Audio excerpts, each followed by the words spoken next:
Siemano, witam wszystkich. Słuchajcie, trochę nietypowo, ale z racji tego, że jestem nowym posiadaczem suszarki do ubrań, no to trzeba zrobić test, jakie jest zużycie pralki, która jest na grzałce, jakie jest zużycie później suszarki, no bo tutaj będzie zaraz pranie robione, jest naładowane do pełna, także pod koreczek, żeby też było jak najwięcej później tego suszenia, jak najdłuższy cykl, żeby wyszedł, bo co się tam ustawi, to się ustawi, ale ona i tak swoim życiem żyje, pewnie mierzy wilgotność w powietrzu, inne tam rzeczy, parametry sobie przy okazji mierzy. Także będzie, no mówię, będzie test. Pralka na grzałce, suszarka na pompie ciepła. Jedno i drugie mam pod jeden watomierz tutaj wpięte. Ten watomierz normalnie pilnuje ile energii wciąga moja łazienka na dogrzewanie farelką. Tam macie taki prosty termostat, on już tutaj lata po prostu wisi. Mógłbym gliniastko jakieś zamontować inteligentne albo coś, ale jak leży mi czasówka jeszcze z dawnych lat, leży mi watomierz, tam to działa, a fareleczkę mam wstawioną, o tutaj w kąciku, to jest farelka 800 W, a czujnik do niej jest tutaj na górze. I to jest dogrzewanie łazienki w okresie, kiedy grzeje klimatyzacjami, bo niestety wtedy łazienki nie idzie klimami dogrzać, bo jest taki układ pomieszczeń. Ale przejdźmy do rzeczy, słuchajcie, także nie ma co. Program ustawiony taki jak zawsze, bo tu chodzi o to, żeby sprawdzić to, co zawsze po prostu używam, nie? Czyli pralka na dzień dobry, odpalę swoje rzeczy. Na start 21 W, ale nas interesuje cały pobór. Tu jest grzałka, z tego co pamiętam chyba 2,2 kW, czyli jakieś ze wszystkim co działa normalnie to 2,4 kW pobiera. Pompa ciepła ze wszystkim co działa pobiera około 550 W, tylko że tu się grzałka włączy, wyłączy i to działa, a ta pompa ciepła praktycznie cały czas ta pompa ciepła tam pracuje. Także zobaczymy. Mierzymy najpierw pralkę. Tutaj cykl będzie ile energii. Nie będę resetował licznika, żeby była całość, bo to później wystarczy odjąć, prawda? No, wynik z pralki. To się znowu rozgadam niepotrzebnie. Dobra, słuchajcie, lecimy z tematem. No i pranie się zrobiło. Także pralka na cykl wzięła 0,85 kWh. Także co? Przekładam do suszarki, odpalamy, obserwujemy dalej. Suszarka zapakowana. Jeansu nie polecam, bo się strasznie kurczy. Dużo różnych rzeczy, co się skurczy jeszcze. Trzeba sobie poczytać. Moją suszarkę kupując sobie i w ogóle zaczynając z nią historię, to trzeba najpierw sobie poczytać, co do niej w ogóle można wrzucać tak naprawdę. To nie takie proste. O, zobaczcie. To robi robotę. U nas był problem teraz w tym okresie właśnie jesiennym z suszeniem kołder. Ja to musiałem na stryk wynosić, to tamto.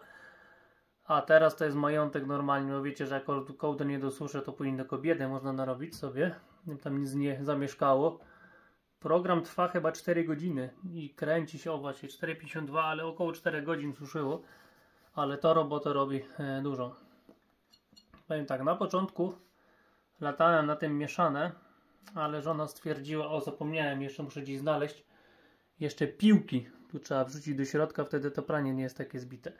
Także no u mnie tak naprawdę dopiero nauka tego wszystkiego i na razie latamy na tym. Na delikatnym. Zwykłe pranie na delikatnym programie i jakoś tak go nie maltretuję, powiem wam. Także idę jeszcze po piłki. Ja szukam piłek wszędzie, one w środku leżały. Takie piłki wyglądają jak do tenisa. One są takie strasznie twarde. Także niby pomagają no ogólnie w suszeniu i żeby to pranie było rozbite, czy jakoś tak, powiem wam. Pewnie w komentarzach dużo w tym temacie będzie. Także co? Odpalamy gada. Suszenie.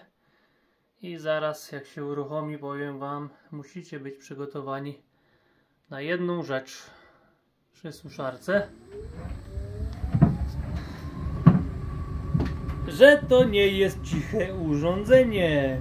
A jeszcze jak piłek wrzucacie, się tuką tam w środku te piłki. Czasem się ułożą tak, że się nie tuką, a czasem się ułożą do tego muci normalnie masakrycznie.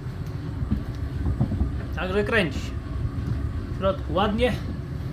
Ja sobie zaraz drugie pranie włożę i tam już z watomierza wypnę pralkę. Niech się następne leci w międzyczasie. I zobaczcie. 350 W. No jak się pompa ciepła wszystko porozkręca, to tutaj nam około 550-560 W pobiera, także ja mówię, liczy się zawsze z całego cyklu ile pobierze. No i dobra, lecimy z koksem dalej. No i kręci się, słuchajcie, kręci. Program mniej więcej do połowy dochodzi, ale wierzcie mi, to cały czas się zmienia. On, mi się wydaje, że cały czas mierzy sobie wilgotność czy coś tam. Także pralka już prawie drugie pranie skończyła prać. No i to tak wychodzi mniej więcej, że 2 razy dłużej się suszy jak się pierze, bo jest ustalony program, prawda? Grzałka zagrzeje, tyle się pokręci. A tutaj, nie wiem, chyba w tym modelu na pewno, tak mi się wydaje, bo instrukcji jak zwykle się nie czyta, mierzy sobie pewnie wilgotność powietrza i całą tą resztę, żeby wiedzieć, że jest suche, nie? Bo skąd ma wiedzieć? No, nie pomaca ręką, prawda? Także no mówię, tu się cały czas zmienia, pewnie sobie jakoś mierzy, ale dobra, mniejsza z tym, robi swoje. I zobaczcie, o tak mówiłem, o nawet 570 W, 560, no to jak zmiana kierunku silnika, to tak skacze, ale tak to wygląda mniej więcej z tymi watami. Już mamy 1,2 kWh. Pralka już chodzi osobno, żeby tutaj nam wyniku nie psuło. Także zmierzymy pierwsze suszenie, a później drugie suszenie, bo tutaj jest mniej prania akurat. Tam było więcej, tu jest mniej, także będzie mniej wody do odsączenia i zobaczymy, czy sam jestem ciekaw, czy będzie różnica po prostu w pobraniu energii, nie? Bo ten sam program to wszystko będzie to samo, tylko w pobraniu energii.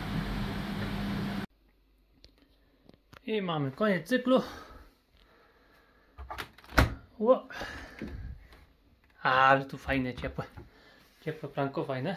Znaczy już teraz pranie, nie pranie, jak to nazwać. I zobaczcie, mamy 1,75 kWh. Także już tak z pamięci pi razy drzwi to jest około 900 Wh, no ale zaraz to podsumowanie zrobię. Tylko będę chciał jeszcze teraz, tak jak mówię, wrzucić drugie, którego jest trochę mniej i zobaczymy, czy będzie różnica w suszeniu kilowatogodzin, czy nie. Także biorę się za robotę. No i zapomniałbym najważniejszym, słuchajcie, po każdym suszeniu, o patrzcie, piłki leżą, no producent zaleca czyszczenie filtrów, bo filtry strzępkowe wyłapią strzępki, popatrzcie.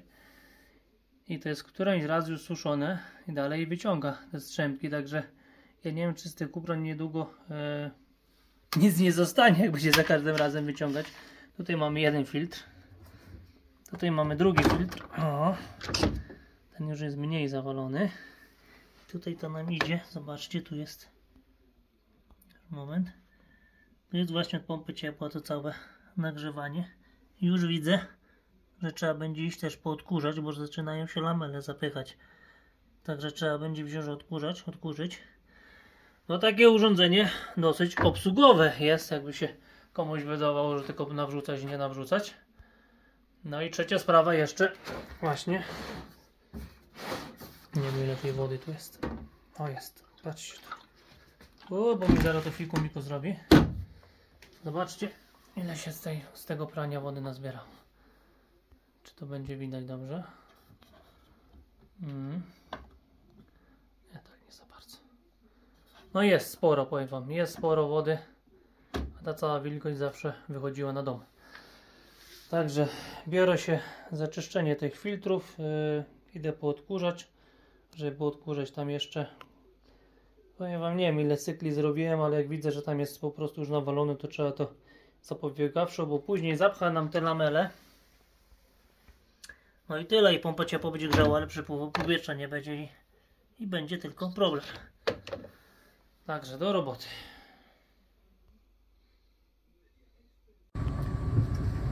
I słuchajcie, jeszcze jedna sprawa. Przez to, że jest mało prania, to jest jeden temat. O, proszę, latam w powietrzu. A drugi temat jest taki, że już całe urządzenie jest ogólnie nagrzane. Także też to będzie miało pewnie wpływ na mniejsze zużycie energii. No zobaczymy. Potem jeszcze nam prawdę powie. Drugie wysuszone, słuchajcie. Także licznik szczytujemy. Ja tutaj nie siedzę cały czas. Mamy 2,413 i będzie jeszcze trzecie. Małżonka wróciła, także coś tam się pierze, chyba kurtki. Te kurtki nie będą miały dużo wody. Także zobaczymy. Pewnie jeszcze coś będzie innego ustawione. I trzecie się jeszcze zmierzy. Jakie jest zużycie prądu. Jak jest okazja, to trzeba testy ciągnąć. I wjechało trzecie suszenie. Tutaj mamy takie specjalne, to może by... No i cały czas się człowiek tego uczy. Mamy kurtki puchowe. W tych specjalnych jest taka no, podstrona, bo tam jest kilka takich. Także słuchajcie, odpalamy. I będzie trzeci pomiar. Wiadomo było ile wcześniej, także ja to wszystko na kartkę później spiszę i zobaczymy ile poszło watogodzin na każde z suszeń. No i cykl z kurtkami się skończył, także najpierw temat prądowy. Mamy cykl, no tu jest 2,87 kWh, ale to nie będzie jednak koniec, słuchajcie, bo kurtki wyciągnąłem. I co się okazało? Wróciłem rękawy i rękawy w środku są mokre. Także nie wiem czy za krótki czy co. Obróciłem rękawy, wrzuciłem z powrotem kurtki i co? Odpalam jeszcze raz na tym programie, także to będzie zaliczone 2 razy. No ja to nie przeszkadza, więcej będzie do statystyki. Także zamykamy gada. I niech sobie jeszcze pokręci. Dobra, słuchajcie, tyle. Przeleciał z kurtkami. Powiem wam chyba dosyć krótko nawet. Zaraz to wszystko podsumuję. Ostatni pomiar. Ile wyszło? Mamy 3,023. Także idę, biorę kartkę, pospisuję to i podsumujemy. Siemano. No, tak ja już od siebie z biura robimy podsumowanie, słuchajcie. I tak sobie to wziąłem, policzyłem. I tutaj na przodzie mamy tak, tu mamy pranie. Na pranie poszło 0,85 kWh i później kolejność licznika, także suszenie największego prania to mamy 0,9 kWh, później suszenie takiego mniejszego prania 0,6 kWh, to jest ten sam nastaw, także widać, że sobie z wilgotności to wyłapuje na stówę. Suszenie kurtki, znaczy trzech kurtek pierwszy stopień to by jest 0,45 kWh i później na tym samym programie jeszcze raz wrzucono suszenie, widzicie, mamy 0,15 kWh. Także powiem wam, myślałem, że to więcej będzie, bo dawno takich nie robiłem różnych testów. I takie podsumowanie, ile całościowo to pranie i suszenie kosztowało, bo wiemy, że pranie przeważnie, jak dla mnie zawsze weźmie tyle samo, jak jest ten sam program, tak samo grzeje grzałka i tak samo się kręci, tutaj nie ma zmiennych, on musi program wykonać. Także mamy 3 razy pranie, razy te 0,85 kWh, tak na okrągło wychodzi 2,5 kWh, suszenie 4 razy, to prawie 3, ale było 4, to jest 4, nie? 2 kWh, czyli razem pranie i suszenie tego wszystkiego, powiem wam, zobaczcie, 4,7 kWh. Ja wiem liczyć po złoty 10, po złotówce prąd. Ja policzyłem, że na okrągło wyszło 5 zł. Także jak dla mnie rewelacja, naprawdę. Ja tego prania to bym musiał chyba za 2 dni suszyć, rozkładać w korytarzu, żeby klimatyzatory mi to przedmuchiwały. Powiem wam, żeraczka taka, że masakra. Tu tylko się wrzuca, wyciąga. Także no, bardzo dobrze, że się zdecydowaliśmy nawet tak późno na suszarkę. Super sprawa. Zobaczymy po czasie, jak to co dzieje, jak Także ja proszę w komentarzach, na co się jeszcze, na co patrzeć, co tam z programami może. Ja to zaczynam, ale jak ktoś ma większe doświadczenie, to bardzo chętnie przyjmę tą wiedzę i będę miał w komentarzach. No i oczywiście inni też będą mieć tą wiedzę w komentarzach, już będą się może nie stosować do tego, ale brać to pod uwagę i porównywać. Także test wyszedł, mi się wydaje, bardzo dobrze. Suszarka jeszcze zagrzała łazienkę, bo tak mówię, farelka była wypięta, ale w łazience z 22 na 23,5 stopnia temperatura się podniosła, bo ta suszarka jednak paruje cały czas, ogrzewa pomieszczenie. Czyli farelka nie musiała chodzić, to na jedno, może nie na jedno wyszło mi farelka, jak na razie w łazience około nie pół kWh, tylko 1 kWh na dobę, tak mniej więcej bierze, czasem pół, wszystko zależy jakie są temperatury na zewnątrz. Jak na razie jest tak na plusie, cały czas się trzyma średnio około 6-5 stopni. No zobaczymy co dalej, także tu już kolejne testy lecą, testy magazynu energii, dla tych co nie wiedzą, że jest takie różne tutaj cuda mam, wysokonapięciowy magazyn energii, niskonapięciowy, testy lecą magazynu, ile na dobę magazyn sam z siebie weźmie, bo lecimy bez fotowoltaiki, dobre, ale to już będzie w kolejnym materiale. Także na dzisiaj tyle, pozdrawiam Was wszystkich serdecznie, trzymajcie się ciepło i do następnego.